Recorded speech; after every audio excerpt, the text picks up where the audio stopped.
আসসালামু আলাইকুম। মুমিন ইলেকট্রনিক্সের পক্ষ থেকে সবাইকে জানাই শুভেচ্ছা ও অভিনন্দন। বরাবরের মতো আবারও চলে আসলাম রহিম ভাইয়ের কাছে। আসসালামু আলাইকুম রহিম ভাই। ওয়ালাইকুম আসসালাম। কেমন আছেন? আলহামদুলিল্লাহ, অনেক ভালো। রহিম ভাই, জি, এক স্কেলের উপর আরেকটা তুলে রাখছেন, এটা কি আসলে একটু যদি বলেন। এখানে আজকে পাল্লা নিয়ে কয়টা কথা বলবো।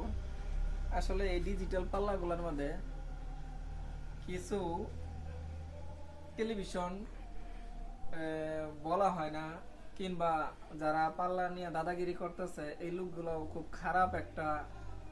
খারাপ একটা মন মানসিকতা থাকে। এরা কি করে, যেমন একটা রোগের জন্য তুমি ফোন দিলা যে ভাই এটাতে এটা হয়েছে, তারা না বলে না, আবার টাকাও নেয়। টাকা নিয়ে দুই একবার যখন কাজটা না হয় তখন তারা ফোনটা বন্ধ করে দেয়। এরকম শিকার আমি হয়েছি, এই জন্য একটু বেশি একটু গরম মেজাজি কথা বলতেছি আজকে।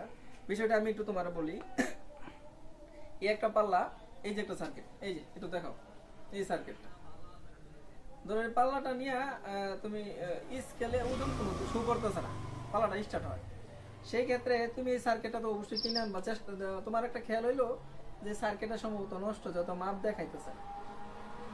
সার্কিটটা কিনে আনছো, আনার পরে লাগাইছো, মাপ দেখায় না, তার মানে বোঝা যায় যে এটা নিচে যে ওয়েট স্কেলটা, এই যে এরকম একটা ওয়েট স্কেল থাকে, এটা নষ্ট।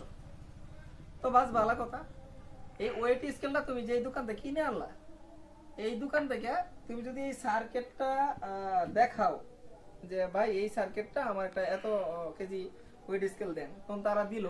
এই দোকানদার গুলা তোমার এই টেলিভিশনটার কথা বইলা দেয় না।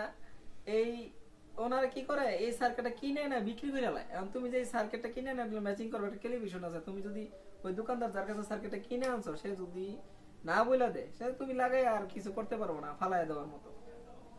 আমার কথা হইছে, ওই দোকানদার দ্বারা তুই এটা কিনে আনলি, এটা টেলিভিশনটা তুই যাই না, তারপর একটা কাস্টমারকে বইলা দিই, তাহলে না লোকটা উপকৃত হয়। তুই কিনে আনলি, বেশ চালাইলি, ওই লোকটা তো উপকৃত হইতো না। তুই তো কয়টা টাকা খায়া তোর পরিবার নিয়ে বাল বাচ্চা নিয়ে চললি, কিন্তু যে লোকটা কিনে নিল ওই লোকটা তো কোনো কাজে লাগাইতে পারলো না। তোর এটা কি জানা দরকার ছিল না? আর পরিবর্তন যারা পাল্লার নিয়ে কাজ করতেছে, এরা তো হাতে গোনা কয়েকজন, পাল্লা তো আছে শত শতে।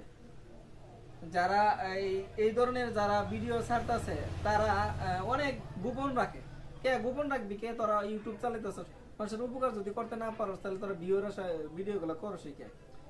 তো আর কি বলবো, মনে খুব খুব আছে পাল্লা নিয়ে, যে আমি জায়গায় জায়গায় গেছি, পরিপূর্ণ কেউ বুঝায় দেয় না। তো ইনশাল্লাহ আসলে পরিপূর্ণ বুঝায় দিবে কি, টাকার মাধ্যমেও তো বুঝায় দেয় না। আর অনেক কিছু ফাঁক ফুকুর রাখে, কিছু কোম্পানিও আছে যে একটা মহাজনের কাছে বিক্রি করতেছ, একটু